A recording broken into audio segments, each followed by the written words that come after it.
Hey guys, this is Kyle, aka Vulcan Wolverine, and it is Sunday morning, September 30th, 2018. Um, Wearing my Stop Gang Stalking Crimes shirt, become aware, empower your world. Uh, doing really horrible. I did a live stream a couple days ago, and I really liked it, but I've wanted to just start doing those more, but I'm really getting hit hard, and I kind of like the things they're doing. My attackers are doing to me, especially like when I'm laying down, even in my Faraday bunker. I have a hard time. I'm like thinking, should I even talk about that? They're doing the remote neural manipulation. I'll talk about that.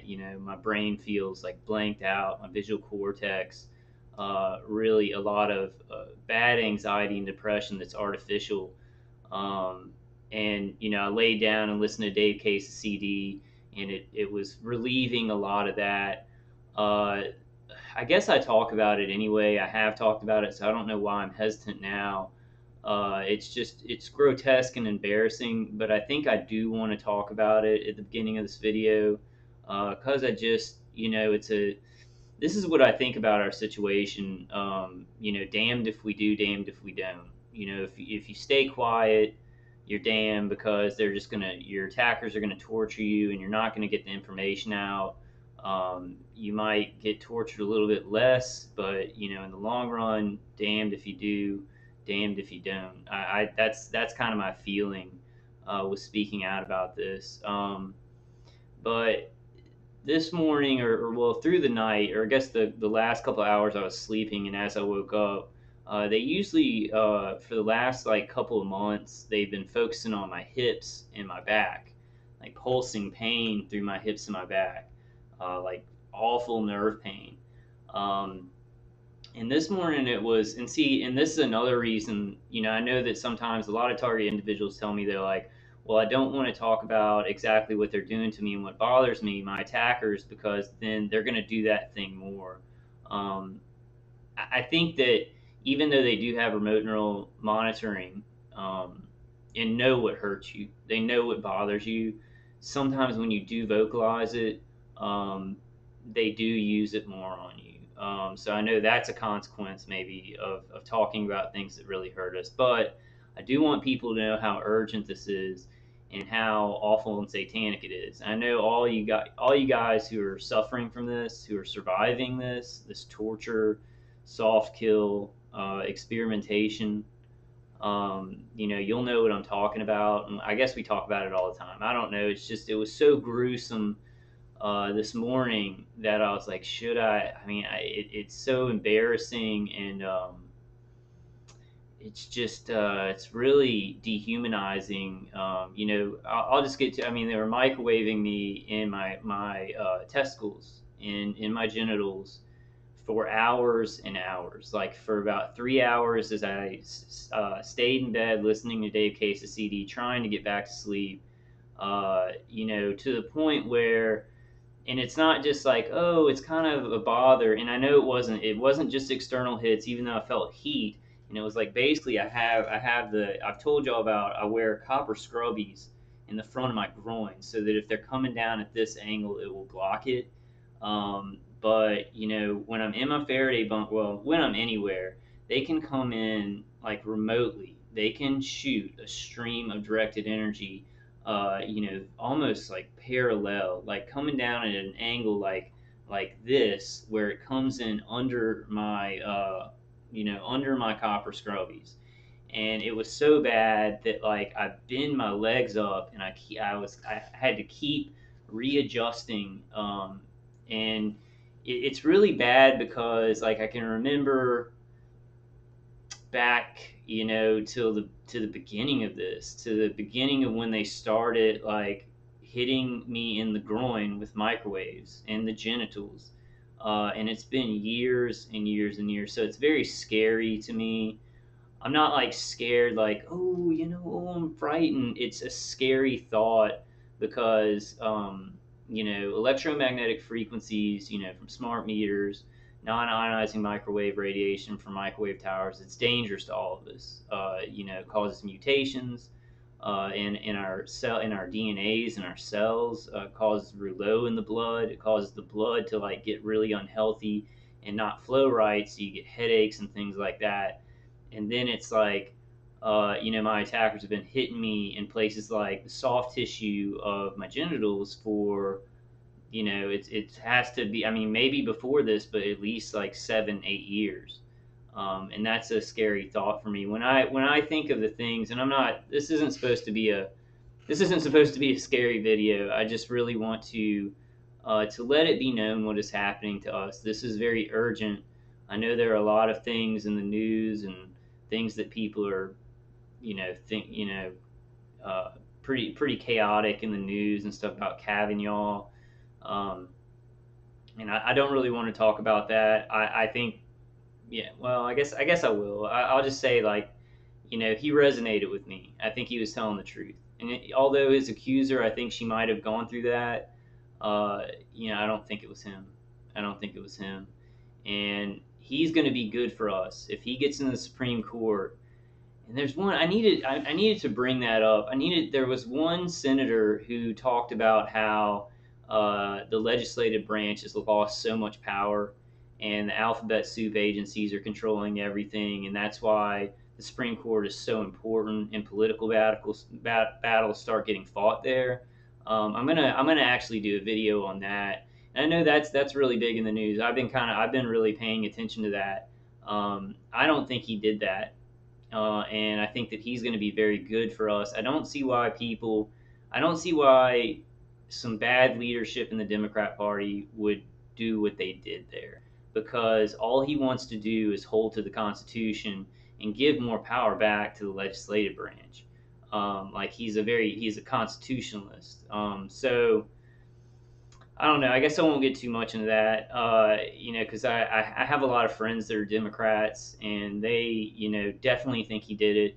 And they, think that the lady, I forgot her name, Doctor, whatever her name is, that she's telling the truth, and that he's lying and he's the bully. So that gets kind of divided. But after watching what I've seen and gone through what I've gone through, being falsely accused, like yesterday, some Asian girl, like there's a couple, and it's an Asian girl and a white guy, and I think they're like either professors or they go to college at LSU, and she literally gang stalked me in 3 places. Like I was going out, they walked by me or whatever, and then 2 other times after that, she'd walk in front of me and look at the wall. There was nothing for her, and looking as if she was looking for something to get in my way. And she's a good looking girl, and they're a cute couple and everything. And that's one thing that, I don't, that it made me feel like real shit, because, whatever she's been told about me or thinks I'm crazy or whatever, and she's just acting crazy and walking in front of me. Um, but I digress. It's very chaotic. After what I've gone through, being falsely accused of all this, I listened to Kavanaugh, and I looked at him as he was emotional and things like that, and it resonated with me. I saw I saw how I feel about being falsely accused. So, okay, I'm not going to get too much off into that. I did want to, and I don't know why I'm having so much trouble saying because it makes me feel like, yeah, that's a part of being a man. Having your stuff, having your junk, and my stuff. I don't want to get off into that. I don't want to be gross. My stuff works. It works, but this is hardcore microwaves. To places that it's really hardcore rape. And I want women to know we feel some of y'all's pain. I know a lot of women that are like, well, we get electronically raped. I think I'm just thinking of Dr. Horton. I think one time, and I don't think she meant it this way, but she was like, yeah, women get really tortured really bad, but the men don't. But I want to let y'all know, the men targeted individuals, we get raped. We get raped. Our genitals get raped. We get hurt really badly. Um, And I don't think she meant, she was kind of like in a certain kind of context of just making sure that people knew it was a lot of women getting tortured. But I always just kind of, that comes to mind because I think I heard her one time and I was like, wait, hold on, man, I'm getting ripped up. You know, I can barely take this torture. But she's awesome, and she didn't mean it like, you know, guys don't get tortured at all or anything like that. Okay, so I've started rambling in incoherent patterns already. That's just because I'm just doing really bad. My brain, like I got up and my brain was just like blank, and I was limping because of the microwave pain to my testicles and my groin area. And like, as because I can feel, and this is what they were doing. This is what I know they were doing, because my hips and my back weren't pulsating with pain. So y'all know what I'm gonna say. I could feel an external stream of energy going to my groin, but they were also, with remote neural manipulation, causing pain to that region, in nerves and muscles in that region, going there. So it's really horrible, and it took me down a notch. It just made me so depressed. And I got up, and this is one way that I know there's a God, because I put up a video. There's this guy. Let me bring it up. Some of you guys might not like this. This guy, Prince, on YouTube, Prince Handler. It's like Haldir, Prince Haldir.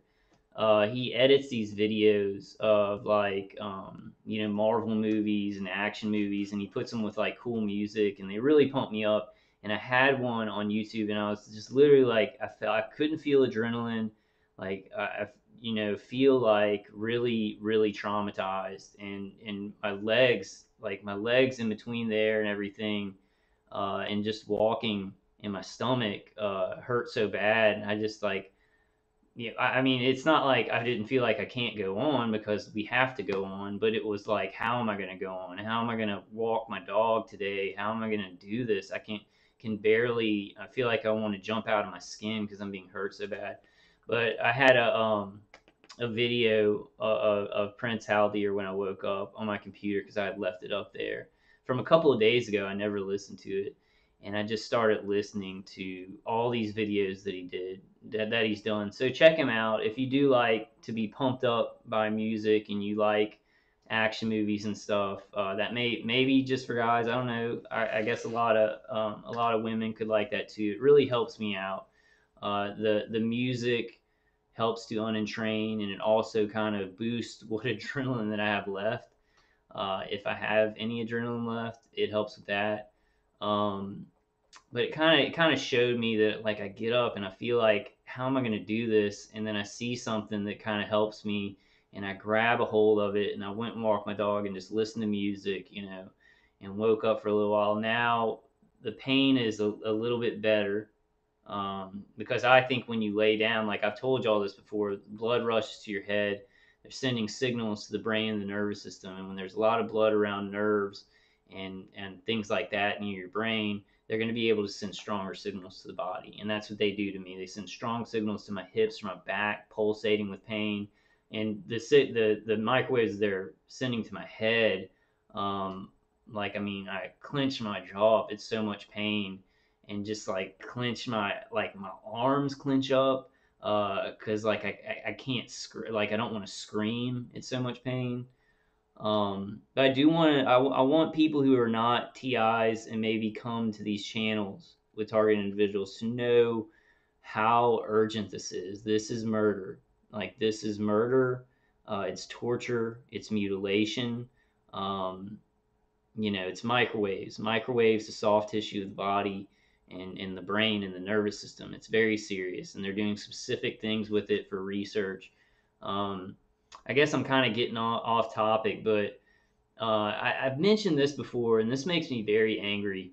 I don't think I hear a lot of people saying it anymore, but I went back and I went back and I watched the first Vice gang stalking video.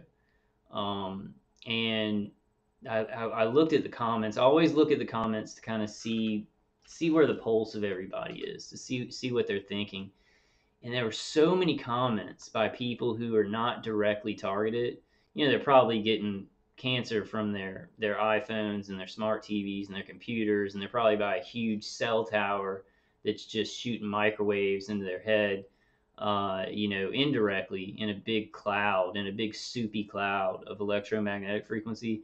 But they don't know about this stuff, and you know, they watched the first Vice video and were just so cruel and saying, you know, how we like targeted individuals are psychos, and we want to be special. Why would anybody attack us? We're so we don't even have jobs. We don't even have jobs, and we're not important and stuff like that. And you know, I left a comment on the top, but it's and then one, well, I want to address that one. We don't have jobs and stuff, some of us, because we're being tortured 24 hours a day. And that's why we may seem a little bit unremarkable or not like going out and extroverted and stuff, because we're being murdered 24 hours a day. And then this next one, and I don't see a lot of these comments anymore. I just want to kind of address it because they hit me like an ice pick in the heart for what we are really going through. And then they're trying to actually torture us and traumatize us more by blaming us and saying it's a strong delusion and we're selfish. Like a lot of the comments were saying that targeted individuals are narcissists, and they're narcissists and schizophrenics combined. Like we're selfish and we're schizophrenic, and that is I cannot believe that when somebody is being knifed in an alleyway, you know, do you call them a selfish person because they need help? That's what we are. That's what targeted individuals are. We are being hit with microwaves, directed energy. Now, there was another one that said they just want attention. These people just want attention. And I say to that, that is the biggest pile of bullshit that I've ever fucking heard in my life. It's Sunday morning, so I need not to cuss. I'm sorry.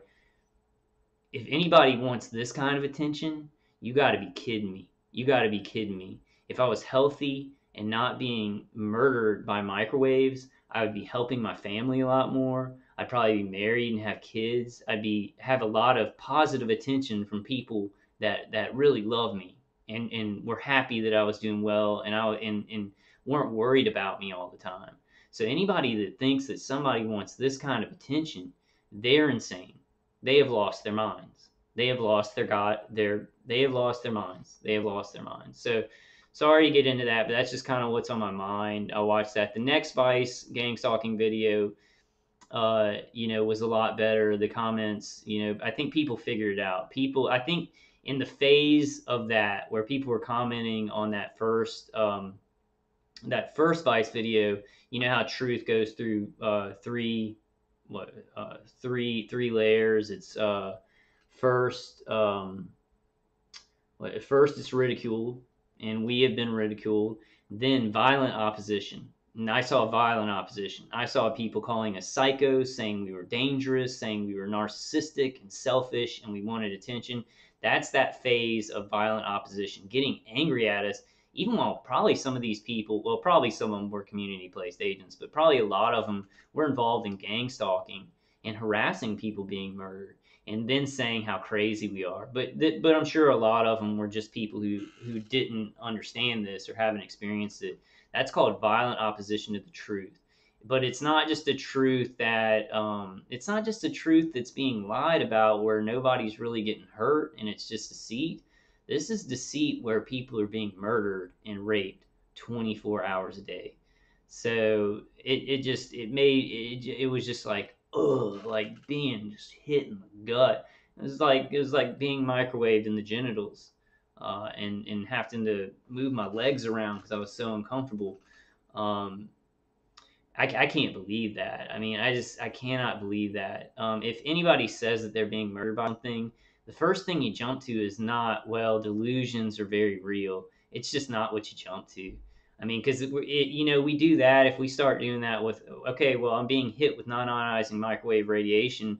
Like, I don't understand all the angles. You know, I know it's probably for research and development, soft kill, whatever these crazy agencies who have all the power in the world and are more powerful than our government, whatever their crazy satanic or New World Order goals, that's why they're doing it to us, not because we're special. But we are special. Like, and I want to make that very clear, because these people are like, well, what makes you special that they would attack you? I don't think that's why they're attacking us at lower levels. But we are special. I think that people are special when they choose to be special. I think when you choose to do something great, you are great. When you choose to have a great destiny, then you are special. You are God's, and when you choose to do God's will, you are God's chosen people. So I don't think that people want to be special this way. I mean, we are special, but it's not. There's a lot of money involved, and testing out all these torture protocols and stuff like that, and it's very random. I mean, I feel like it's very random, and there are certain. I guess there are certain profiles that they want to target. They do target a lot of people who graduated college, people who maybe aren't around family and friends at the time when they're targeted, people who are emotionally connected to their environments, a lot of things like that. So that there are different reasons that they attack people, but just to think that anybody wants this kind of attention, like that I want to get on a video and say, hey, I'm being hit in the genitals with microwaves. I mean, let those people comment on this video and let them say that I want attention doing that, because I would rather not. I would rather not be getting hit with this shit and dying, and be writing my book and be going and have a career, and have a lot of joy and health in my life and get attention from the people that I care. I don't want attention from you know uh, strangers on YouTube, which a lot of you guys are not strangers anymore. You guys leave comments, and I talk to y'all on the conference calls and things like that. So I'm really getting off this morning. Let's see how long that I've rambled, but I do want to kind of just talk and get this out. It helps me because it was very painful and traumatic. And sometimes I'm like, I don't know what's happening to me because I'm being traumatized so bad. I don't know what's happening to my mind or my psychology. And so this helps to kind of smooth it out and balance it out. And I'm going to get some information out, so don't worry about that. I forgot what I was going to say. What was I going to say? I think that's all. I think that's all I wanted to say about that.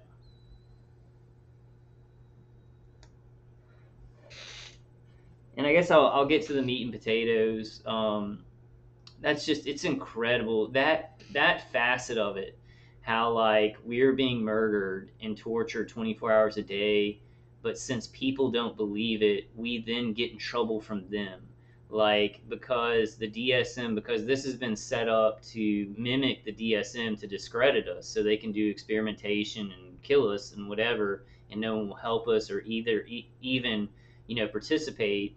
um, you know because of that fact, if we're telling somebody that doesn't know about this, they're gonna violently oppose it because that's biological imperative. They don't want to know.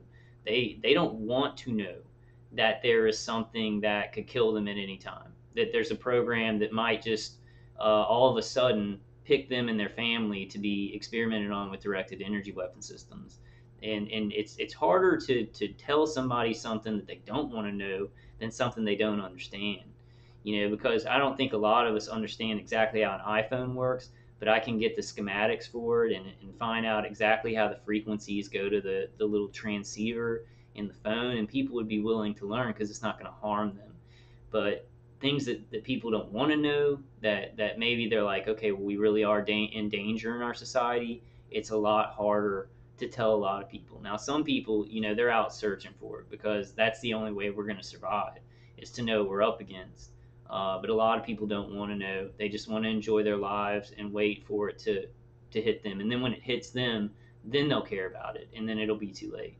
So, you know. Okay, well, I'm gonna move forward, guys. It feels good to kind of get that out.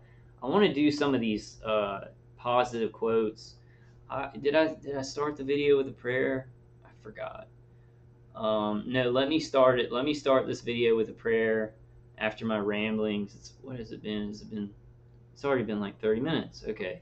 Let me start with a prayer in the name of the Father, and the Son, and the Holy Spirit. In the name of Jesus Christ. Dear Jesus, give us strength today. Give us strength on this Sunday and every day after this. Thank you for the miracles that you have given us. Thank you for the connections that you've given us with other survivors of this non consensual human experimentation and torture, and with normal people in society who listen to us, who are just friends with us. Thank you for our families. Thank you for our country. Um, Please help us with all the division in our country. Um, please help us with all the division and insanity, and help people to just see facts and move forward with facts so that we can actually handle big problems that are very, very dangerous for all of us. Please give us strength. Please just give us miracles. Please give us miracles every day, and give us ways to defend. Please help me to find new ways to block more of this. Thank you for giving me the ability to figure out things and get some things to help. But please help me more, God, and help us all. Just help us to get the information out. Please bless our words, and open the hearts of those who listen to our words so they can understand that this is true. That this is true, and it's something that we all need to deal with if we are going to survive and move forward as a world. Um, Thank you, God, for everything good that you've given us in life. And please give us strength to battle all the bad stuff. In the name of the Father, and the Son, and the Holy Spirit. In the name of Jesus Christ. Um, so I just wanted to read this. I was looking this up, and it kind of made me, like, I don't know, like, before I got up, it felt like just, it felt really bad, guys. It just felt like, I don't know if I can it's not like I'm not going to ever stop fighting. I'm not going to ever commit suicide. But sometimes I'm just like, can I make videos anymore? I mean, can I do this? You know, I get so just so hurt and traumatized, and I'm not sure what kind of damage has happened to my nervous system, my brain, that I'm like, okay, what am I just gonna have to kind of, I don't know, just survive and wait this out, and but then I got up and something happened that that thing was on, and I was like, okay, I'm gonna listen to that music. And so this quote, with the new day comes new strength and new thoughts. And I think as survivors of this murder and non-consensual human experimentation, this is an important quote. Every new day, we've got to, I know there's traumas that we go through that I think our body is trying to put behind us, but it's trauma, so it kind of stays with us sometimes. Um, but this is a good one. Every day we need to get up and put ourselves together, and not just hope for good things that day, but try anything we can to make our day good and to have some positivity in it. Um, I've been having a couple of really negative days. But this is positive. I feel good making this video, and I don't want to ever stop. I get to a physical point and a physically mental point where I'm like, I don't know if I can do this. I don't know if I have enough energy, so I have to kind of wait for those times, and I really don't like that. I want to just, kind of go at it like at the beginning. No matter how I was feeling, I'd get on a video and just tell y'all about how bad I was feeling. But now it's like I feel so bad, and my mind is so microwave that it's like I almost can't convey what's happening, what's just happening to me. Um, but I think it's a perceptual thing too. It's the remote neural manipulation. My emotions and my perceptions are being messed with too. So I'm really fighting that. I know we're all fighting that. Um, so I guess this one's good too. Lao Tzu says, "Being deeply loved by someone gives you strength, while loving someone deeply gives you courage." I think that's a good one. Um, I'm just gonna read a bunch of them. I'm gonna read these. The Real Man. I like this one too. I'm gonna move this real quick. Every great dream begins with a dreamer. Always remember you have within you the strength, the patience, and the passion to reach for the stars to change the world. The real man smiles, and that's Harriet Tubman. So that's really important. She changed the world and saved a lot of lives in a time of darkness where people were being, there was a lot of slaves being killed, a lot of slaves trying to escape, and so she saved a lot of lives on her Underground Railroad. The real man smiles in trouble, gathers strength from distress, and grows brave from reflection. Thomas Paine. I'm gonna move my fat face over here. Oh. You gain strength, courage, and confidence by every experience in which you really stop to look fear in the face. You are able to say to yourself, I lived through this horror, I can take the next thing that comes along. Eleanor Roosevelt. And that's one thing, that's the only thing I know in this. Like the only thing I know, well, I know things. And I know all you guys have good advice out there too. People are giving out good advice and helping people. But the one really big thing that I know is I can't quit. We can't quit no matter what. No matter what's happening to us, no matter how we feel, no matter how our brain feels. That's what, and I kept saying that to myself when I was waking up. I went to the refrigerator to get a Mountain Dew, and I was just like, can't quit. We don't quit. We don't quit. And I was thinking about, I'll nerd out on y'all for a second because I think I'm just gonna kind of talk here. I just need to talk. Like I was thinking about, I don't know if y'all seen Infinity War, the movie, and it's like an impossible battle, with Thanos. He's like he wants to kill half of the universe and stuff like that. And I really love Marvel. I love that, just the metaphor of the movie and just the movie itself, because I read the comics like when they first came out, the Infinity Gauntlet, and there's this part where Doctor Strange is like, we have I can't remember the exact number. I think it was 14,605.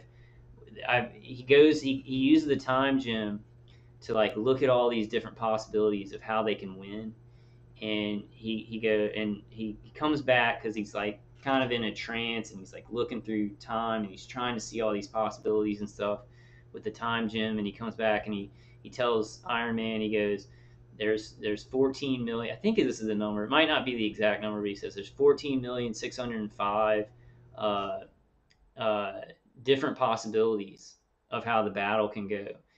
And Iron Man says, how many do we win? He says, in one circumstance we win. And I was just thinking about that and thinking like, there's a lot more than one circumstance where we can win in this. And well, I won't go into all the nerd stuff because I went and I watched a video about like what exactly Doctor Strange was doing. And I get strength out of those things. I think they're good metaphors. And I picked myself up. I found some stuff because this is important for my remote neural manipulation. I found that my attackers can interfere with certain thought pathways, like certain pathways of thought that I've used for many years to pump myself up. So I'd think of things and I'd get adrenalized and I'd do something cool or get some kind of defense and not quit. And I find that I have a harder time now artificially, and just those things are kind of out of sight, out of mind. So if you do have things that, pick you up and spiritually pick you up or just make you happy or make you strong, and you feel like you're kind of not connecting with those things just on your own again, try and find those things. Try and physically, if it's a book, if it's some kind of movies that really made you happy. And I'm sure there's other things besides movies, books, and comic books.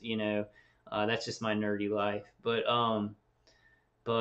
like your family, physically, take yourself there and remember and connect with those things on a visceral level, and just keep doing it, keep strengthening those pathways, to things that help you out, to things that pump you up, because they will in their remote neural manipulation scenario, at least mine. They're trying to interfere with anything that gives me hope and makes me feel good, and actually introduce things that make me feel bad and depressed, visually, emotionally, and memory wise. And it's very targeted. Like, I mean, I know non-ionizing microwave radiation to the brain and the nervous system makes our memories, like, our short-term memories really bad. It makes learning hard and things like that. And there's a video that I want y'all to look at. Like, I'm just going to show you all the title of it. I'm not going to go through it. But, what was it? What was it saying? I know that it just naturally does that. Non-ionizing microwave radiation, um, electromagnetic frequencies to the brain just naturally do that. But they have target remote neural manipulation protocols where they can really specifically target certain visual lines of thought that you have, emotional lines of thought that you go to when you're in trouble. And they work on those. They work on either interfere. I don't think they're gone forever, but disconnecting those things, like making you feel disconnected from those things. That's how remote neural manipulation works. That's one angle of it. Okay, so I'm just going to continue reading. I have an article to read, guys, so stick around. It's a really good article that I got from Patrick Inca Rhodes. But I just wanted to start out because it's Sunday. Well, mainly because it's Sunday, and that's kind of, I'm like, it's Sunday, so I got to do some meditative things. But really, we should do that. We should, we're human beings, so we got to stop every once in a while and collect ourselves and strengthen ourselves and talk about what gives us strength. Oh, and this one is good for that. It's the word that begins with the word strength. Strength and growth come only through continuous effort and struggle. Napoleon Hill. Strength and growth come only through continuous effort and struggle. That's a good thing for us. I guess we're super strong now. And I mean, I do, like, I really believe that, like, resistance in nature creates strength, and God sometimes puts challenges that, like, I don't know, man. I know that saying that God will never give you anything that's too hard for you. I guess I believe that. It doesn't feel like that. It doesn't physically feel like that. And as a human being, I'm like, no way. Come on, God, no way. I mean, 24 hours a day, like the whole day yesterday when I slept, it was like awful groin and stomach pain, artificially induced, and then worse stuff with my head. But that is a saying, and I think I have to believe it. We don't know the full plan, so we don't. We got to keep going. And usually, I put myself together. I keep putting myself together. There's one about that. Let me read that. I think that was the one that was put yourself back together. Um, a Christopher Reeve. I definitely have to read that one. A hero is an ordinary individual who finds the strength to persevere and endure in spite of overwhelming obstacles. So that makes us all heroes, targeted individuals. We are all heroes. If you are here and you are still fighting and you are still, trying to make a life for yourself or just survive the stuff, you are a hero. Where's it go? Great works are performed not by strength, but by perseverance. Samuel Johnson. No matter what kind of challenges or difficulties or painful situations you go through in life, we all have something deep within us that we can reach down and find the inner strength to get through them. Alana Stewart. Yes, I believe that. The world, here's the one. This is by Ernest Hemingway, and I really don't. I understand what he's saying, but I don't understand. It's like a very metaphorical thing. The world breaks everyone, and afterwards, some are strong at the broken places. So he's saying that the world breaks us, but if we put ourselves together, we're going to be even stronger in those places that broke. And I think we've got to just believe that, and we've got to keep doing it, and we're going to grow stronger and stronger. Let us not let them do this trauma-based, remote neural manipulation, or just trauma-based torture and behavioral control. We can't let them use it for their ends and making us more entrained. We've got to resist it, find our neuroplasticity, put ourselves together, and use it use that resistance and trauma for what God and for what nature intends it to be, to strengthen us, to strengthen our species. Um, we will get through this one way or the other. Simple as that. We will get through this one way or the other. You know. When you rise in the morning, give thanks for the light, for your life, for your strength. Give thanks for your food and for the joy of living. If you see no reason to give thanks, the fault lies in yourself. Tecumseh. And that's true. That's actually true because, even in so much pain and not even be able to think, I went and walked my dog this morning. I love my dog. And, I could watch YouTube videos and enjoy this guy's art, Prince Haldir. And, I drank a cold drink, a Mountain Dew, and took some kratom actually. Actually, I took like 12 capsules of kratom because I just felt so horrible. And two things of CBD oil, two 15 milligram CBD oil. And that kind of made me feel better. So when I start standing up and moving around, even if I'm just sitting, I feel a little bit better. The worst times are in that Faraday bunker, which it's totally different. Like, well, I'm not going to go into all that, but I know this, that if I fall asleep on the leather chair, my targeting during the night is completely different. I have more directed dreaming. I have more heads. I feel worse in the morning, like emotionally. So I think that they're working because when I'm in my Faraday bunker, the stuff that they're trying to use for remote neural manipulation is a lot harder, but they can pound through with external attacks and lay on enough remote neural manipulation to send me pain in my body, but not still do stuff to my mind, but not at such an intensity. So it changes what they do, but it still feels equally as painful. And I think that's what my attackers really want with that. They want me in both places to feel pain no matter what they have to do or change to feel some kind of pain.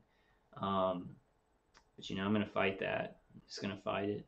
I'm going to get my shit together today and maybe put some more layers on my Faraday bunker. I don't know, do a cleansing bath. I got to start working out. Um, I'm just gonna keep limping along. I'm gonna keep limping along until the game is done, until this is over or I'm dead. Is that negative, guys? Okay, I don't want to be negative. Let's move on. Oh, it has the quote from the 1984: "War is peace, freedom is slavery, ignorance is strength," and we live in worse than 1984 right now. So if you don't know that, like I know targeted individuals, survivors of this, you understand we live in a worse society almost. After seeing how much gang stalking I had yesterday, because my attackers are hurting me physically. So they're trying to hurt me physically so that, and there's a lot of reasons for that, a lot of different angles, psyops, and so the remote neural manipulation work better just because they're tired and they want to kind of get me shuffled off somewhere or dead. I don't know. And so much more gang stalking. It was Saturday morning, and this is one thing that is true. If you do go out during the day, you're going to get a lot more gang stalking because a lot of people. There are some people who are hardcore gang stalkers, and even if you go out at 3 in the morning, they're still going to do it. They're going to gang stalk on whatever schedule you're on. But there are a lot of people like in your communities that they're going to gang stalk at their own convenience. Like if they're going somewhere during the day or something, they'll do it. They'll kind of work it into their schedule or wherever they're going. Now I know a lot of people who are not targeted could say like, oh well, that's just people going and doing stuff. So that works against. I mean, the whole protocol of this. Like when a taxi driver is driving around my city, they will gang stalk police officers on their routes or whatever. They'll drive by me on a street or whatever because it's convenient for them during that time and place of the day. And people will just say, well, that's just where they're going. But that's how it works. So if we do say that, if we're like, well, it's not so, it's just bad when people are out because they, it's it's more convenient for them to gang stalk at their convenience, and a lot of it's done that way. Some of it's just done hardcore and just on your schedule, but a lot of you'll experience a lot more if it's a certain time of day. And it was like Saturday morning, but this girl like was walking in front of me. Like I came back, I think from going to the convenience store, and she wasn't with her boyfriend or wife or whatever, and she's like in pajamas or something, and maybe she's crazy, I don't know, but she was like, she walked by the mail room, and like I'm walking in with my book sack and just to go to my place, and she like walks, like she's looking at the wall of the mail room, and then walks back, and she had done that twice. She did it when I was walking out to my car, and then she did it when I was walking back in, and I was just like, that is so insane. What is she thinking? Maybe just a coincidence, and maybe she was like looking at paint, maybe to paint her house. But I don't think so. I think it was definitely gang stalking. Um, I think a lot of people who are, well, I'm not going to go into that right now. My gang stalking is really, really amped up. It's insane. It's insane. And it happens whenever my attackers hit me more. I think they put the word out like, hey, he's been beaten up a lot, so he's going to look really bad, and people will be okay. Because people see you when you're microwaved and stuff, and I think they think you're on drugs or crazy. Then they put together all the lies that they've been told, to do community policing. And then, that all kind of rolls in together. And you can't, I try and be nice to people. I try and be civil when I'm like limping along and I can barely think. But I think a lot of people even think that that's like rude. If you don't like stop and talk with them or something, they're like, oh, well, he just said, hey, well, I can gang stalk him, because they know kind of about the situation. A lot of them. I don't know. Gang stalking is very complicated. I know they do it to discredit us and to feed the surveillance state and stuff like that. I It's amazing. It's amazing that people would do it after what happened in Nazi Germany, and so much throughout our history of people going along, and millions of people being murdered. It's hard to believe that people would just be told something about somebody and just automatically trust in authority that we've already seen is so corrupt, like that there's proof is so corrupt. And which brings me to the article, guys. Let me see if there was one more.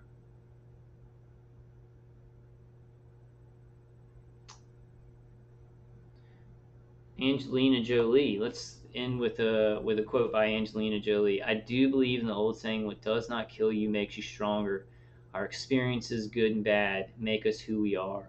By overcoming difficulties, we gain strength and maturity. Angelina Jolie.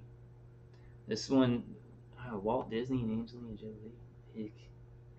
All the adversity I've had in my life, all my troubles and obstacles have strengthened me.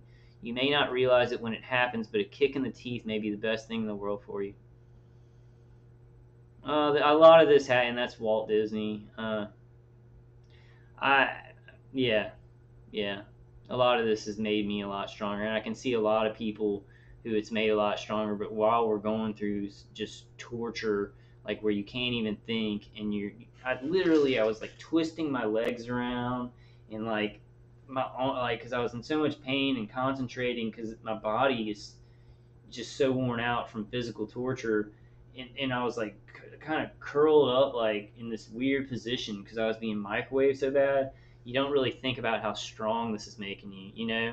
So I think the important thing, and I think this is obvious, just on an instinctual level, get through those times, get somewhere where you feel better, and then be like, okay, all right, let that strengthen me, pick back up, because in those times when I'm getting like my head knocked in, and the high pitched sound was like, felt like it was like had a sizzling sound in my ears, and I listen to Dave Case's CD all night, but when I take it off, they are able to hit me with some. It'd be a lot worse if I didn't have that, but but in those times, I'm not like, hey, this is making me stronger. I may like in my inner voice, say, hey, this is making me stronger. That's all y'all are gonna make me do. Um, to my attackers, will get that on their readout or whatever. All right, guys, this is long, huh? Okay, already 50 minutes. Let me get to the article and I'll just read through it. This is a great article that Patrick Inca Rhodes from the conference calls. Y'all may know him from the conference calls. He's been giving me a lot of great articles, and I really appreciate it. I want to get out everything that he finds because he finds some really great connecting the dots articles about these contractors that are doing this. These massive, massive contractors that are doing whatever they want and just saying it's national security, or not telling people who don't have the clearance to know it, which people like in our legislative branch and maybe even our executive branch don't know everything that they're doing to us, experimenting on us and stuff. And then yeah, basically just doing whatever they want, and then people not believing it, that authority that really was never elected and just cares about money and will create wars for money won't experiment on people. I don't know. Well, I won't get into all that. Okay, so this is from Mother Jones. It's is Lockheed Martin shadowing you? How a giant weapons maker became the new Big Brother, by William D. Hartung, January 12, 2011, 11 o'clock a.m. Now remember, this is in 2011. This is the beginning of 2011, and it's 2018. So these things that were really bad then, they've built up. They've built up because there's no checks and balances. Nobody has been, putting chains on them. Nobody's been holding them down from doing whatever they want and building, manufacturing weapons and being one of the biggest parts of our surveillance state, ever in existence. Let me hold on, guys.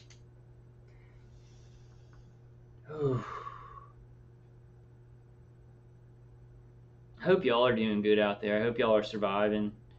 I know a lot of people, we're trying to stay positive and things like that. I just feel like, I do too. I want to stay positive, but if I don't say like this sucks and this bad thing was happening to me, but I'm not gonna quit. Like, hey, this is so horrible and stuff like that, but I'm not gonna quit.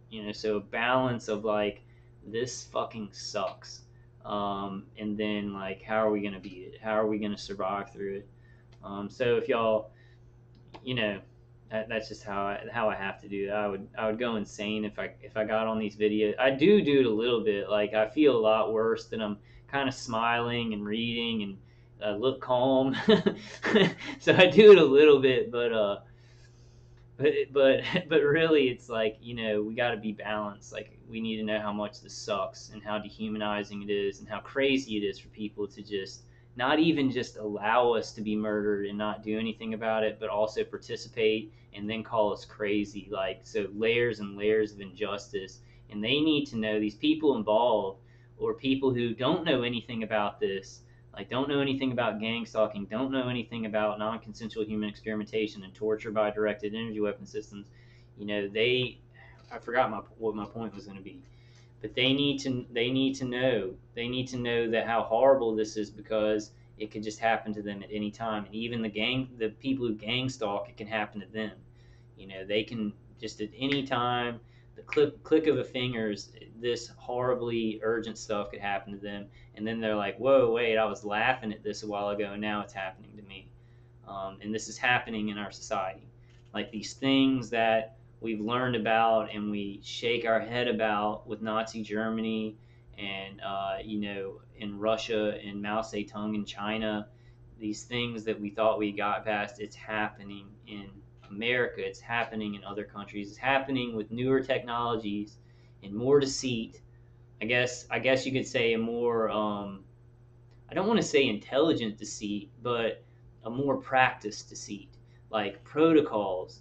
People have been lying for a long time, and they've been organizing like deceit and lies and false flags for so long that they become very good at it. These evil um, monsters, these evil monsters. I've been watching. Oh, and I wanted to put that. I should have put that. Well, let me read through the video. I'm getting way off, guys. It's already been an hour. I hope y'all don't mind me kind of going on. It's Sunday morning, and I haven't been on the conference calls in a while. I think I went on one Friday, or was it? No, Thursday I went on the conference calls, but I haven't been going lately because I've just felt so depressed. and I don't want to go on. I don't want to get on a conference call and just be like, "Wow, I feel like shit," and yeah, and that's pretty much it. I can barely think. How are you guys doing? I always want to try and go when I have something to offer. Um, but anyway, okay. So Lockheed Martin I want to read the name of it again. Taking my sweet ass time today. Is Lockheed Martin shadowing you? How a giant weapons maker became the new big brother. This story first appeared on the Tom Dispatch website.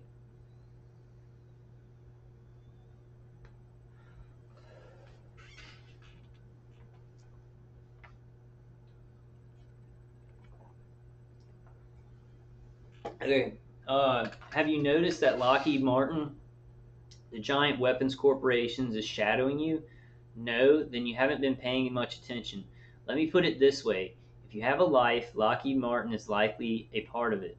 True, Lockheed Martin doesn't actually run the U.S. government, but sometimes it seems as if it might as well. After all, it received 36 billion in government contracts in 2008 alone. More than any company, 36 billion. I want to repeat that number. Lockheed Martin received 36 billion in government contracts in 2008 alone. It's a weapons manufacturer and it deals in surveillance. But let me just read on. So I want to read that again actually. After all, it received 36 billion in government contracts in 2008 alone, more than any company in history. It now does work for more than 24 government agencies, from the Department of Defense and the Department of Energy, two people who are involved in experimenting with these directed energy weapon systems, to the Department of Agriculture and the Environmental Protection Agency. It's involved in surveillance and information processing for the CIA, the FBI, the Internal Revenue Service, the National Security Agency, the Pentagon, the Census Bureau, and the Postal Service. Oh, and Lockheed Martin has even helped train those friendly Transportation Security Administration agents who pat you down at the airport. Naturally, the company produces cluster bombs, designs nuclear weapons, and makes the F-35 Lightning, an overpriced, behind-schedule, underperforming combat aircraft that is slated to be bought by customers in more than a dozen countries. It also manufactures directed energy weapon systems and researches and develops directed energy weapon systems. And when it comes to weaponry, that's just the start of a long list. In recent times, though, it's moved beyond anything usually associated with a weapons corporation and has been virtually running its own foreign policy, doing everything from hiring interrogators for U.S. overseas prisons, including at Guantanamo Bay in Cuba and Abu Ghraib in Iraq, to managing a private intelligence network in Pakistan and helping write the Afghan constitution. This is a private corporation that's getting government contracts. These people who work for these private corporations they have like high clearances that only go, and they're not elected. They're like businessmen who are making weapons, and they are like becoming their own little governments, really. This is scary stuff, guys. This is scary stuff. I mean, I know targeted individuals know that this is scary stuff, but for people who don't know it, we've got to do something about it. We got to start speaking out about it. We got to force the mainstream news somehow. They're part of the mainstream media is part of the military industrial complex. That's fact. They have ties to the CFR. The CFR has ties to all the intelligence agencies in the military industrial complex. So we've got to find some way to force local media to print this stuff and talk about this stuff in the right way in the mainstream media. Please, God, give us a miracle. Please, God. A for-profit government in the making. If you want to feel a tad more intimidated, consider Lockheed Martin's sheer size for a moment. After all, the company receives one of every $14 doled out by the Pentagon. In fact, its government contracts, thought about another way, amount to a Lockheed Martin tax of $260 per tax-paying household in the United States. Jesus. And no weapons contractor has more power or money to wield to defend its turf. It spent $12 million on congressional lobbying. These alphabet agencies and contractors own the legislative. They own the legislative.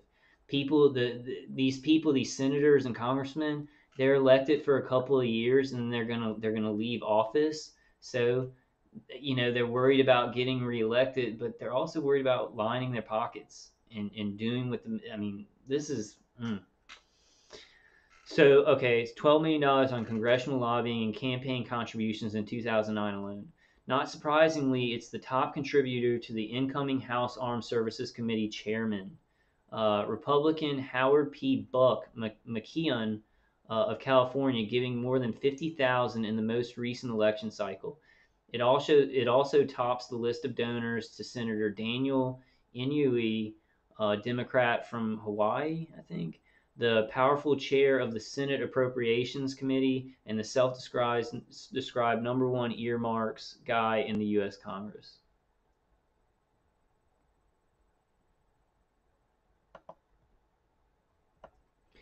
And to all that, it's 140,000 employees, and it's claimed to have facilities in 46 states, and the scale of its clout starts to become clear.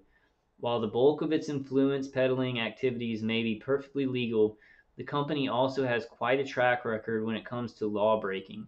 It ranks number one on the contractor misconduct database maintained by the Project on Government Oversight, a Washington, D.C. based watchdog group. And I don't know if many targeted individuals have contacted them. This project on government oversight. I don't know how powerful it is, but that's an idea right there. That I bet you a lot of targeted individuals have contacted them.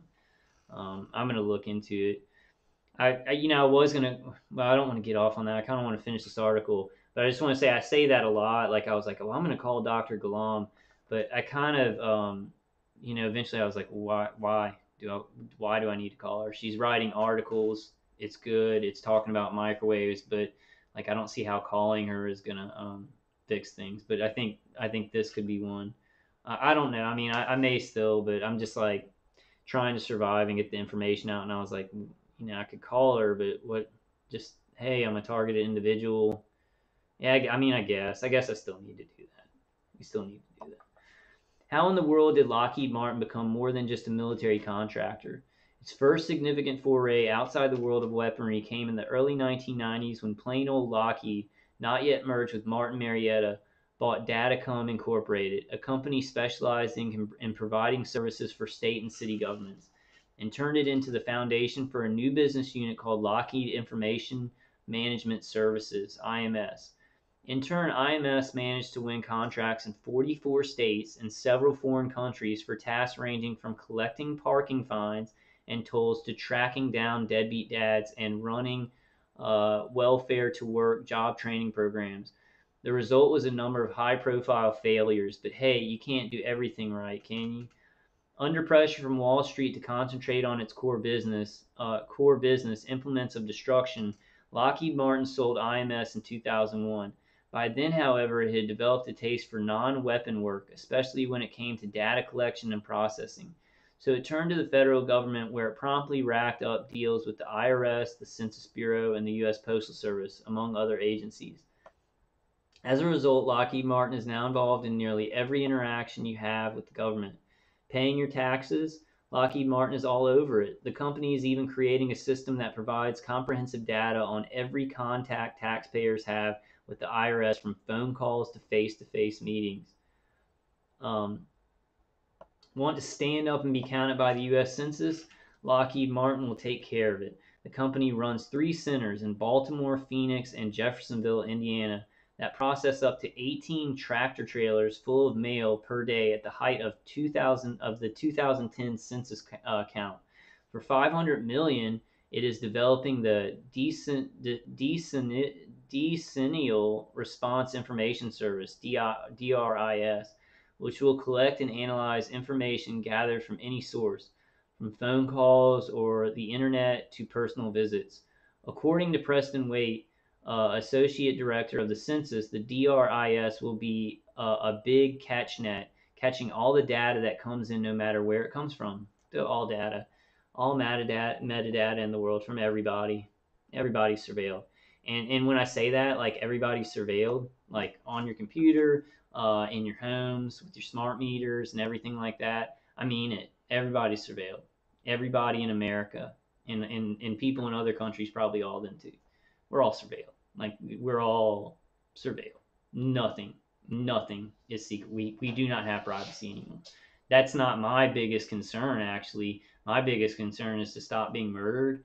Like if they could stop hitting me with directed energy weapons, I'd be a little bit more calm, and I'd be like, well, we shouldn't be surveilled. We should have privacy, and I would work on that, but it wouldn't be so urgent as like, if somebody's on you, stabbing you and saying, hey, stop murdering me, because that's how urgent like this is. It's like there's, I want to say there was pain today, and this happens a lot to me, and then I get up and I feel a little bit better because I'm moving around and they're not just hitting me in one space. But there was pain where I didn't know, like I wasn't gonna die, but like my brain was in this mode of I can't take this pain, I can't take this pain, I can't take this pain, and it like I don't know what that does.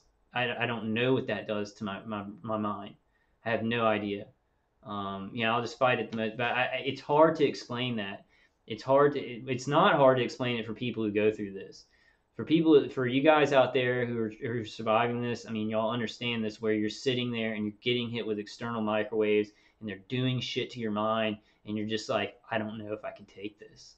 Like, I seriously quit, and you have to get up and do something. That's the best thing to do. Just get up and go do something, go outside, or drink a lot of water, do something, change your biological situation. But that's, I'm getting off of the article. Okay, need to get a package across the country. Lockheed Martin cameras will scan barcodes and recognize addresses, so your package can be sorted without human intervention, as the company's website puts it.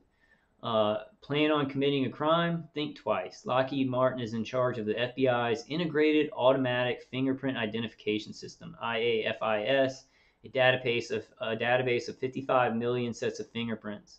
And remember, this was in 2011, and they weren't telling about all the technology that Lockheed Martin really has. So this is some of the stuff that they're just letting the public know about. And this is a pretty good. These are alternative news articles, so they're getting down to the bottom of a lot of things. But it's even worse than what most of the alternative news knows or talks about. It's way worse than that. Things that the technology to surveil us is on its weapon and surveillance. You remember, Donald Trump's aide was talking about cameras that can turn into microwaves, and everybody made fun of her. She maybe didn't explain it, not even incorrectly, because it's hard to explain. But microwaves can surveil and also hurt. So you get a company like Lockheed Martin that is involved in all this surveillance and things like that, and it has a weapon that can hurt people and surveil them and surveil their nervous system and their brain. That we're I mean, most of the people who watch my videos know we're at this point. So, but people who are not, if you are not aware that it is that bad, do research, do something, make videos, speak out, do anything. If we all spoke out, everybody who was tired of injustice did one video a week, or I don't know. We're gonna do a bunch of stuff. So people are doing a bunch of stuff, and we're gonna do a bunch more. So, okay. The company also produces biometric identification devices that will know who you are by scanning your iris, recognizing your face, or coming up with novel ways of collecting your fingerprints or DNA.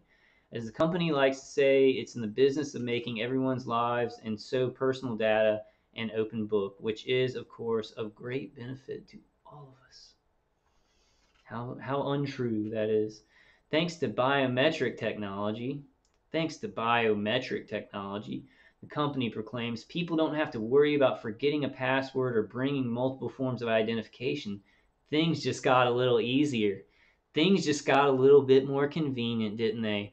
Things just got a little bit convenient. We're just going to put a chip right in your brain. And I'm not, target individuals are implanted, but this is just, I'm speaking in like metaphor. We're just going to put a little chip in your brain so when you go grocery shopping, you don't have to pull out your credit card. You can just get your groceries and you walk out the door, it'll scan that chip.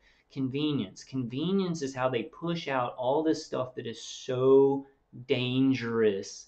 Like targeted individuals, people who are surviving this, we understand how dangerous it is. We know how dangerous it is. This stuff is not convenient.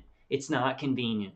It's not convenient because it's going to kill a bunch of people. It's going to kill a bunch of people, and it's going to give too much power to people who do not give a shit about anybody. And I'm sorry for doing the thing. I'm not doing 666, guys.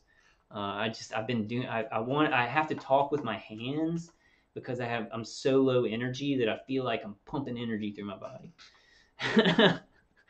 Okay, so things just got a little easier. Bullshit. Uh, hmm. Are you a New York City resident concerned about a suspicious package finding its way onto the subway platform? Lockheed Martin tried to do something about that too. Thanks to a contract from the city's Metropolitan Transportation Authority, MTA, to install 3,000 security cameras and motion sensors that would spot such packages as well as the people carrying them and notify the authorities. Only problem, the cameras didn't work as advertised, and the MTA axed Lockheed Martin and canceled the $212 million contract. $212 million contract. Collecting intelligence on you.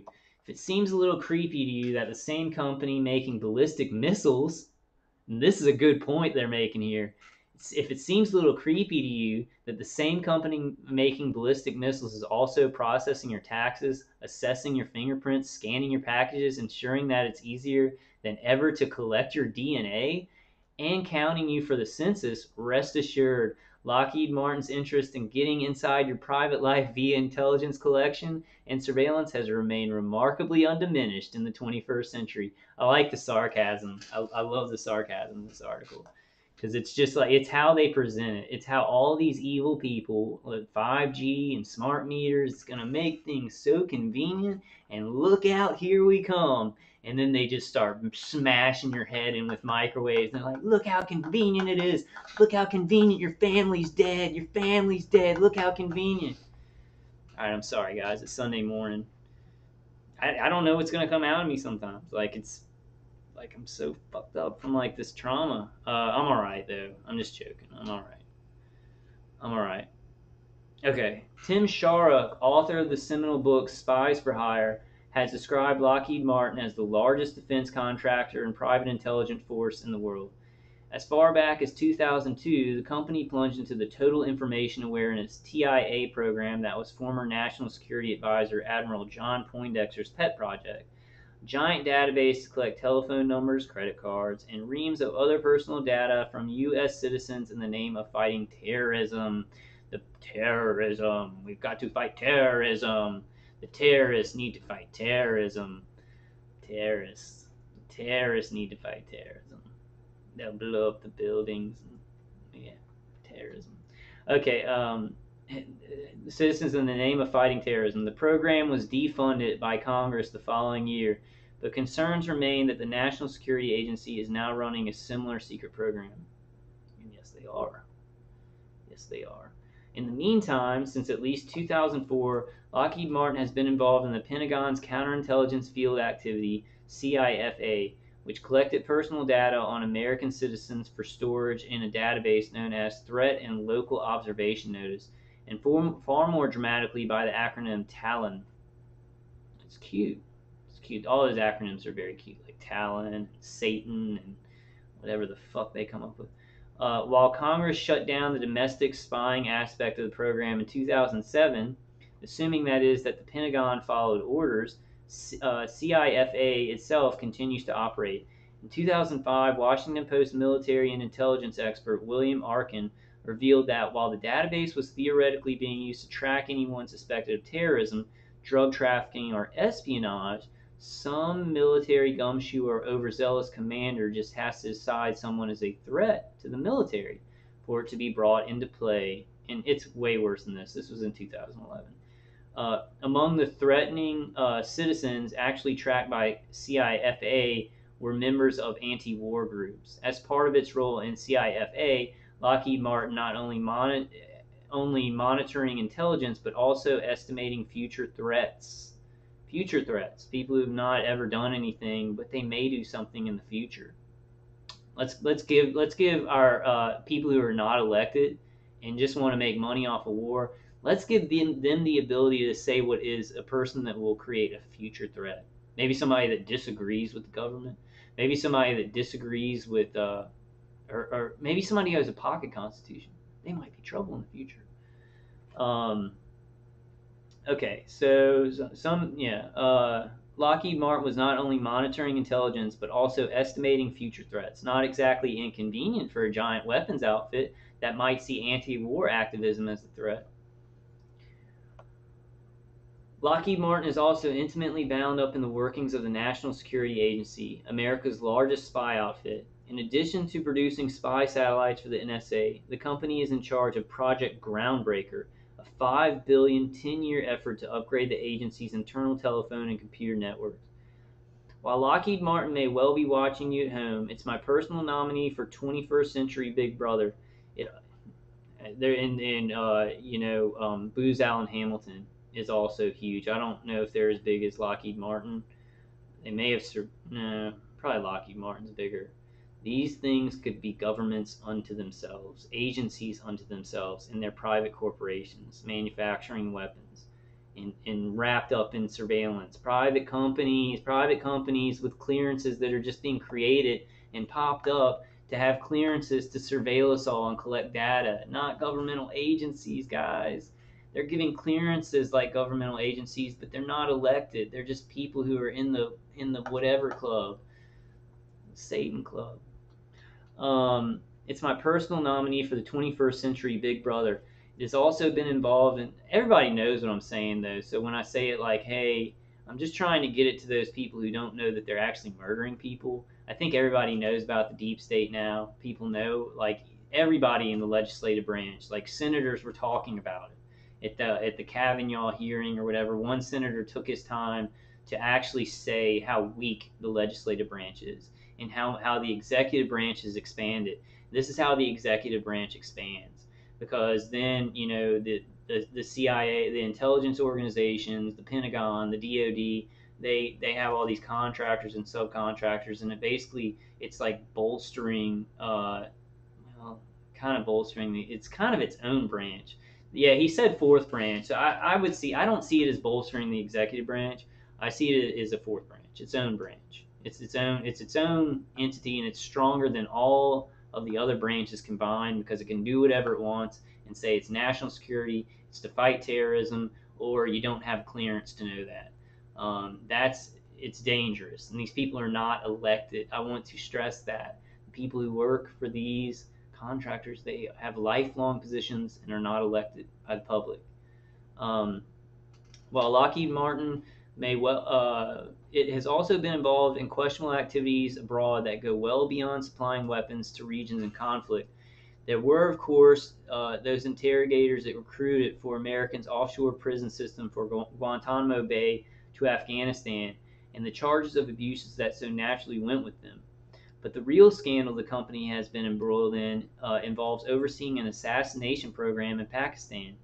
Initially, it was, I mean, these connections: an assassination program in Pakistan, torture programs in Guantanamo Bay, and then it's collecting data on U.S. citizens.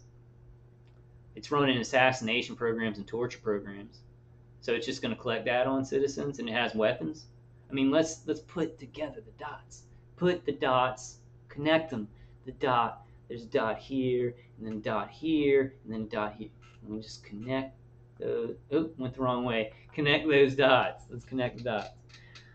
Okay.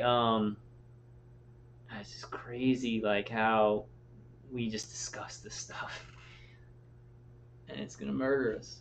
Um, Initially, it was billed as an information gathering operation using private companies to generate data the CIA and other U.S. intelligence agencies allegedly could not get on their own. Instead, the companies turned out to be supplying targeting information used by U.S. Army Special Forces troops to locate and kill suspected Taliban leaders.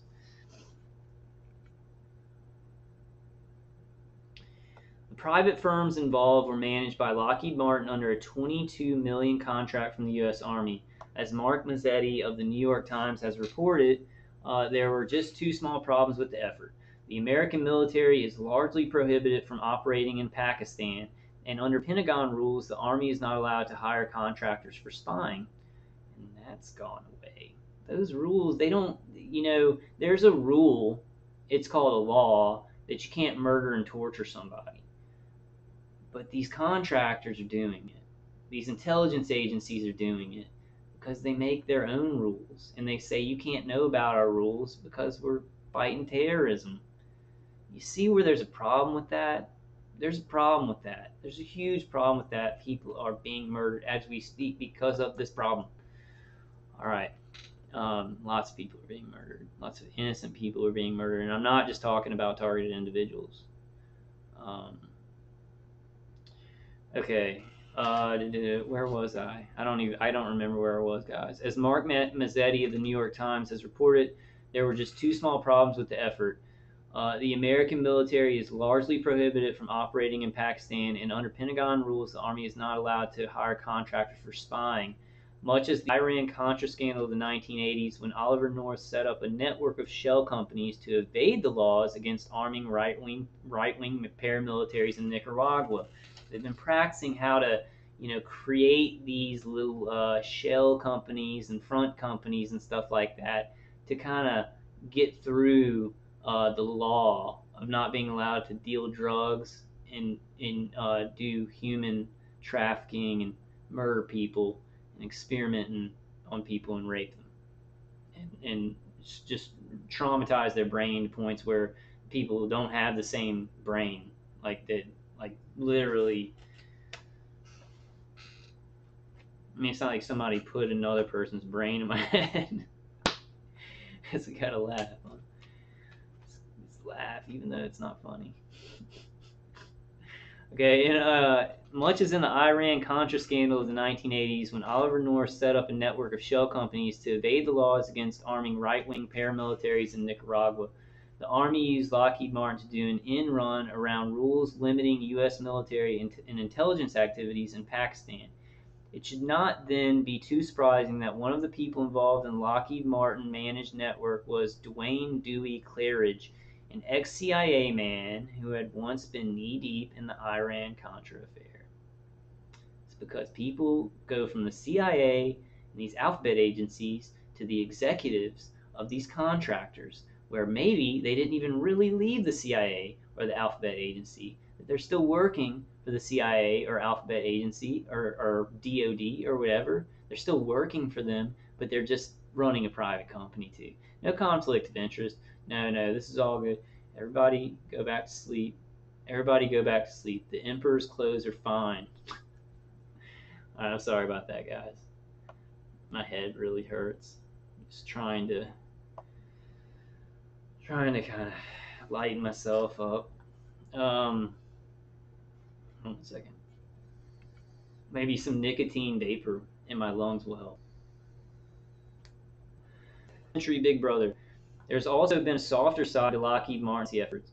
It involved contracts for services that range from recruiting election monitors for Bahrain and attempting to Liberia's the system to providing personnel involved in drafting the Afghan constitution.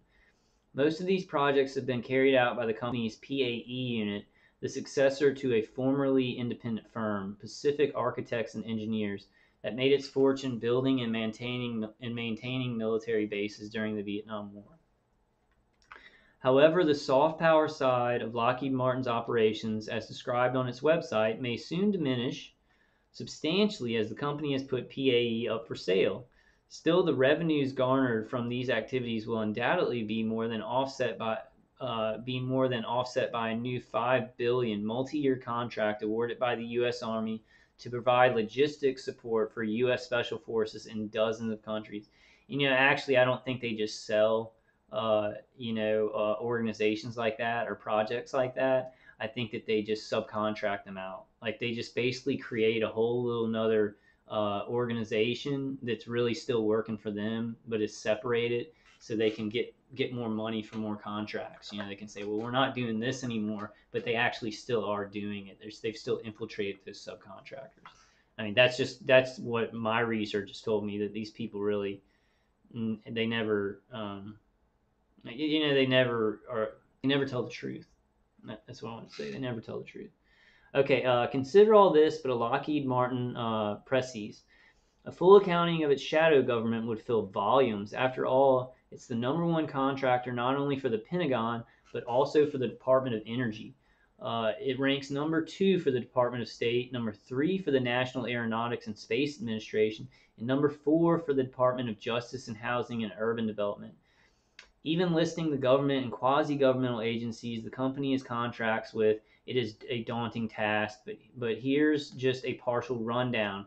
The Department of Agriculture, the Bureau of Land Management, the Census Bureau, the Coast Guard, the Department of Defense, including the Army, the Navy, the Marines, Air Force and Missile Defense Agency, the Department of Education, the Department of Energy, the Environmental Protection Agency, the Federal Aviation Administration, the Federal Bureau of Investigation, the Federal Technology Department, the Food and Drug Administration, the General Services Administration, the Geological Survey, the Department of Homeland Security, the Bureau of Indian Affairs, the Internal Revenue Service, the National Aeronautics and Space Administration, the National Institutes of Health, the Department of State, the Social Security Administration, the U.S. Customs Service, the U.S. Postal Service, the Department of Transportation, the Transportation Security Agency, and the Department of Veterans Affairs.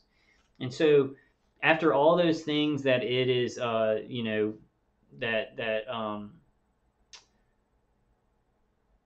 it has contracts for, I had to reread that. I just want to say one word: infestation, like infection. I just want to say that. Okay. When President Eisenhower warned 50 years ago this month of the dangers of unwarranted influence, whether sought or unsought, by the military-industrial complex, he could never have dreamed that one for-profit weapons outfit would so fully insinuate itself into so many aspects of American life. Lockheed Martin has helped turn Eisenhower's dismal mid-20th century vision into a for-profit military-industrial surveillance complex fit for the 21st century, one in which no governmental activity is now beyond its reach. I feel safer already.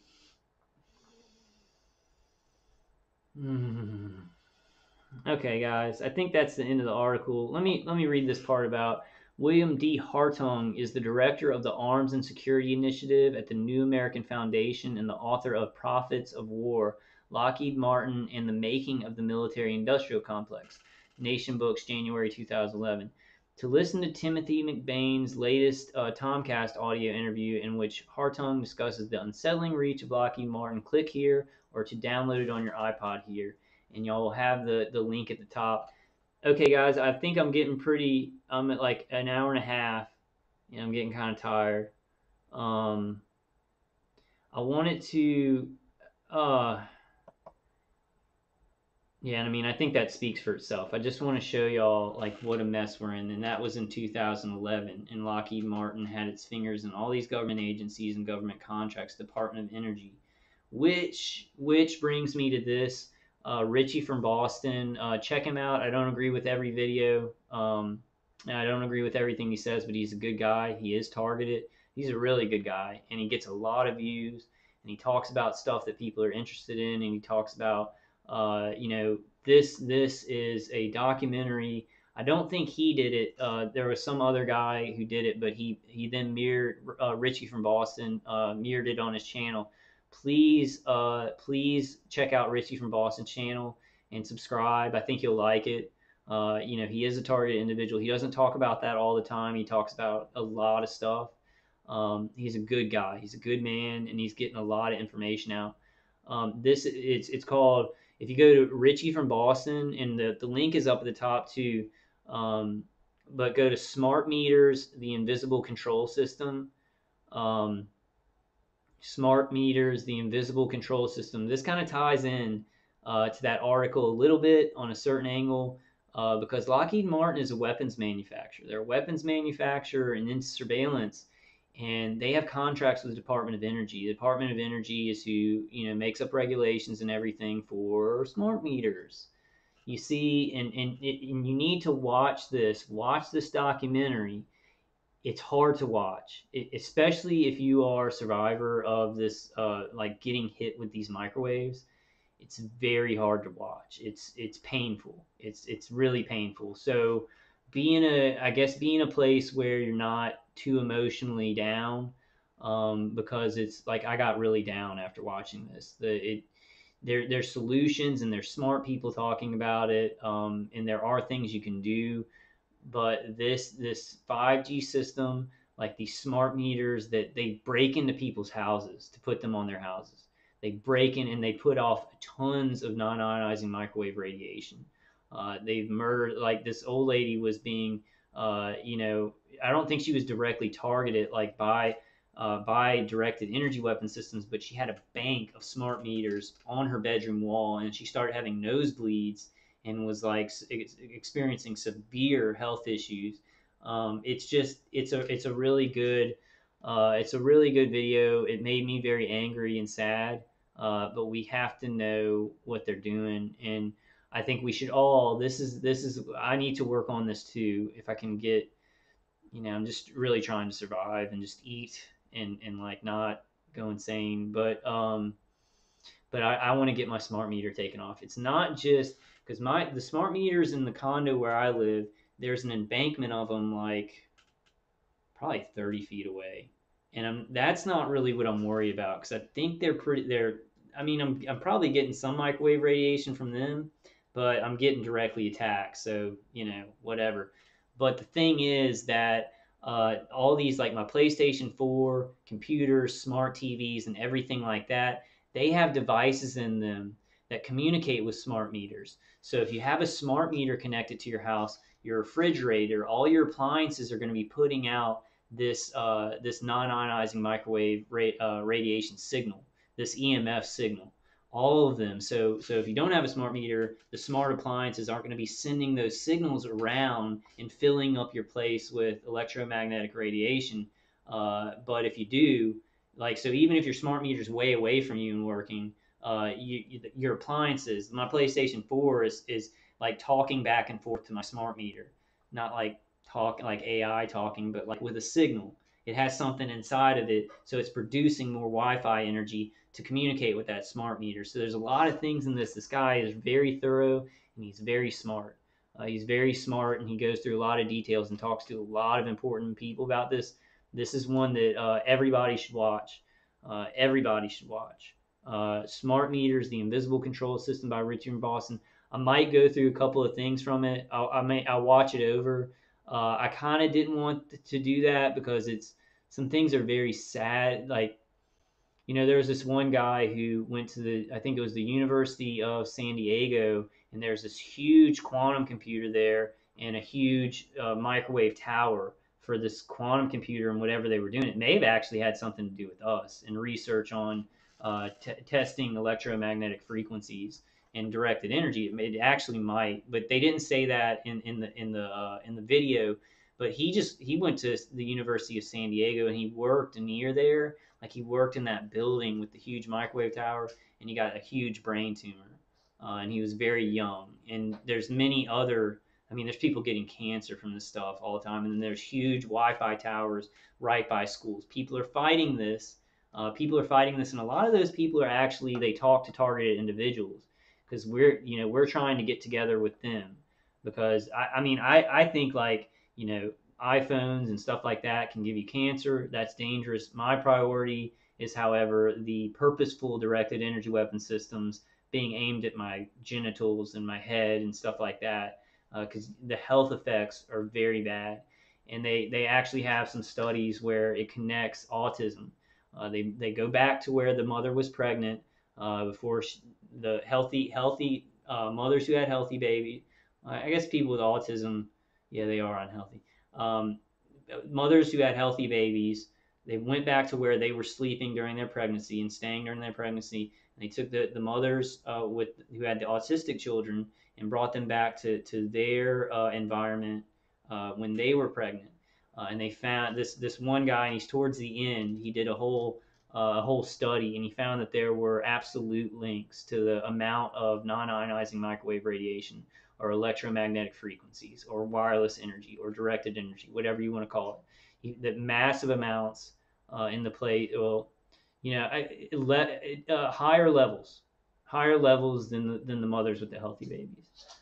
So this is one to watch. This is one to watch, and I like Richie from Boston, so I want to plug his channel. He's a good guy. He's trying to get through this stuff, you know, all this darkness, and he's a real honest guy, and he's just going through it. I don't agree with every video he says, um, but you know, we don't all have to agree on everything.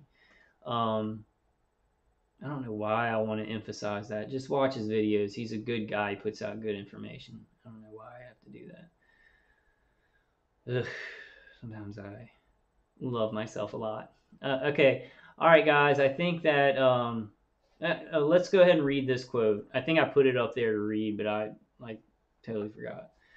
Power concedes nothing without a demand. It never did, and it never will. Find out just what any people will quietly submit to, and you have found out the exact measure of injustice and wrong which will be imposed upon them. So we better fight, and we better say no to this stuff, and we better do it in mass, because then they won't do it to us. And that's Frederick Douglass from 1818 to 1895. Whatever we take, whatever we put up with, guys, as a society, that's what they're going to do. And then they're going to try and go over that line. And if we take that, they're going to do even worse. So the only way is a bunch of people saying no in whatever ways we can think of. I don't think there's one pathway of saying no and fighting this evil system. Whatever way that you can think of, and we need to talk about more, and people are doing awesome stuff.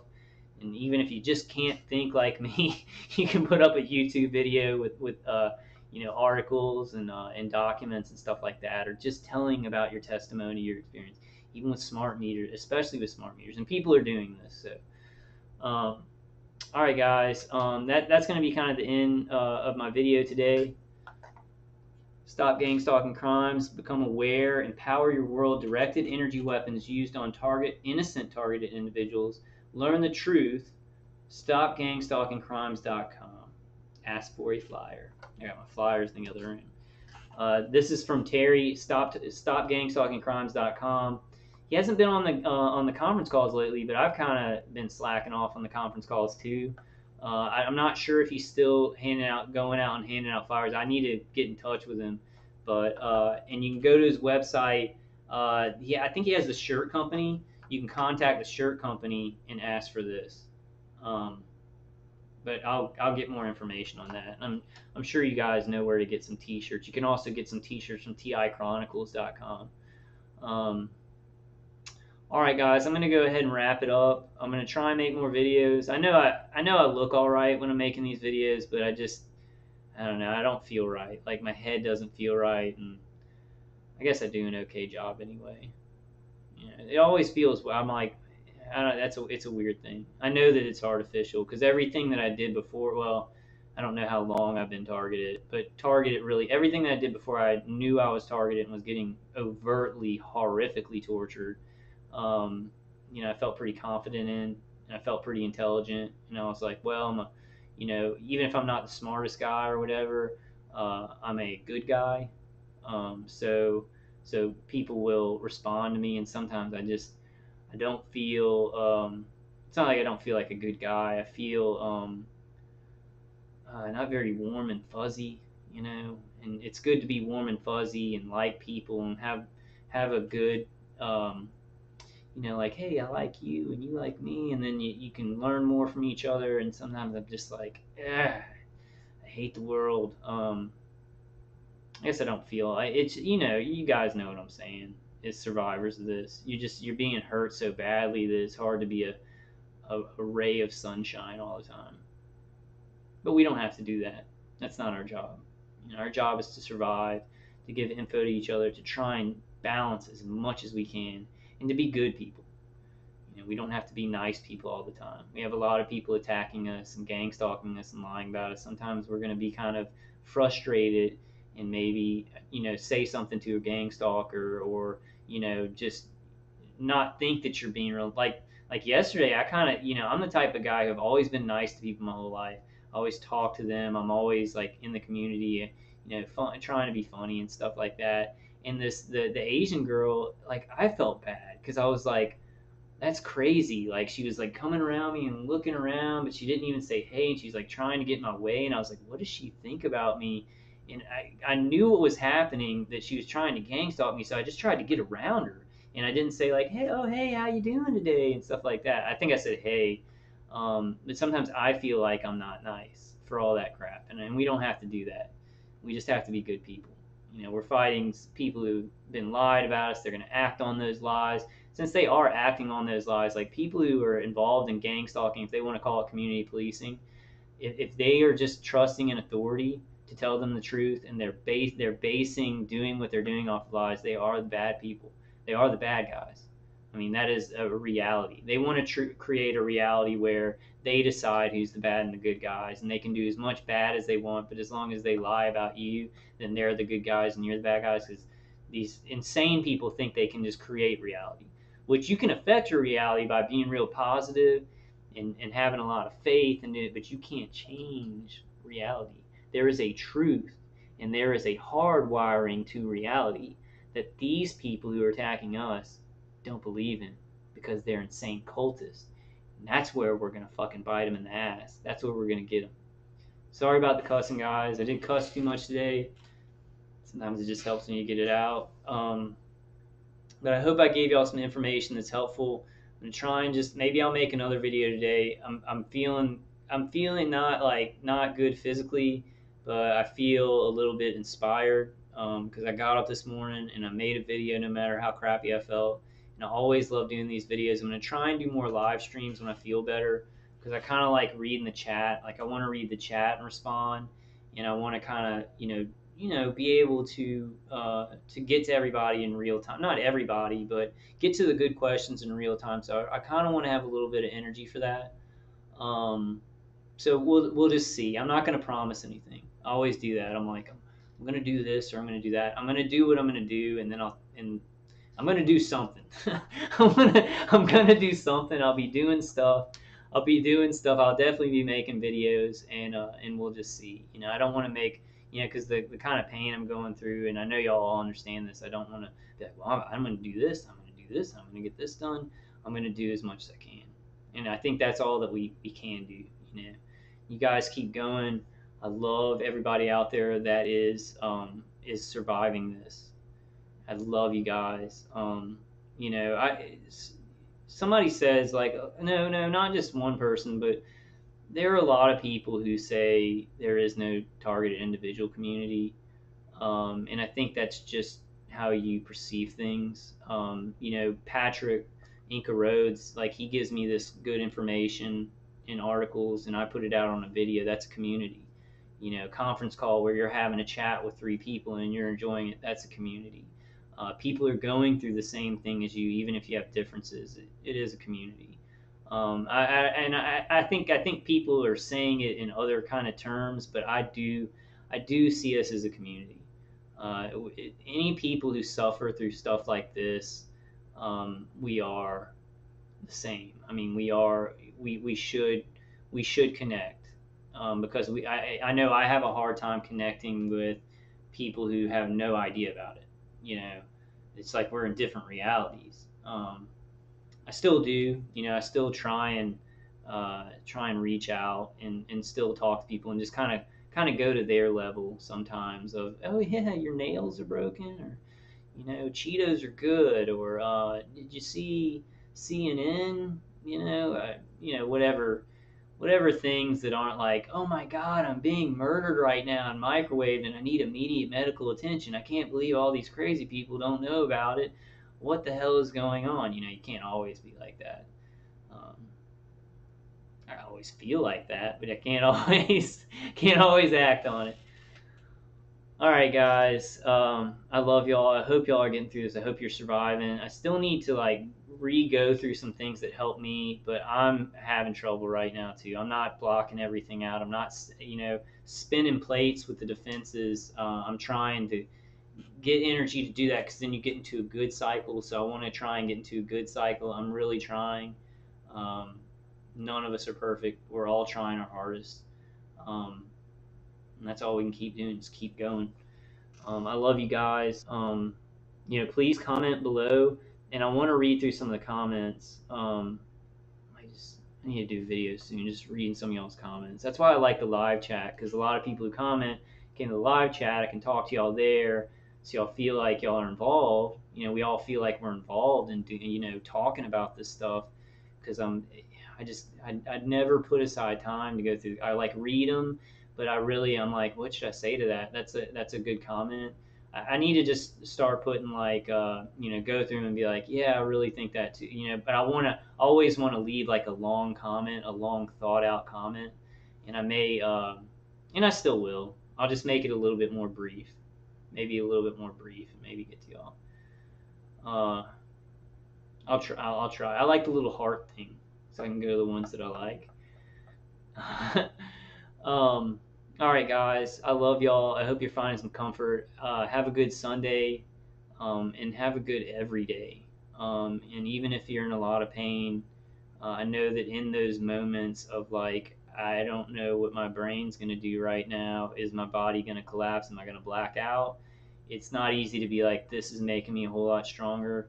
But then get out of that situation if you're laying in one place, and try to get to another place, and resist. Drink a lot of water. Like, I drink a lot of cold drinks, and it usually makes me feel bad because I'm getting dehydrated. I drank like a bunch of water the other night. I felt a lot better. The attacks were kind of reduced. They were still hitting me, but my body was dealing with them a lot better. um, all right, guys. God bless you, and God bless your families, and God protect your families. Let's keep going, guys. Let's just keep going. All right, I'll see you on the next one.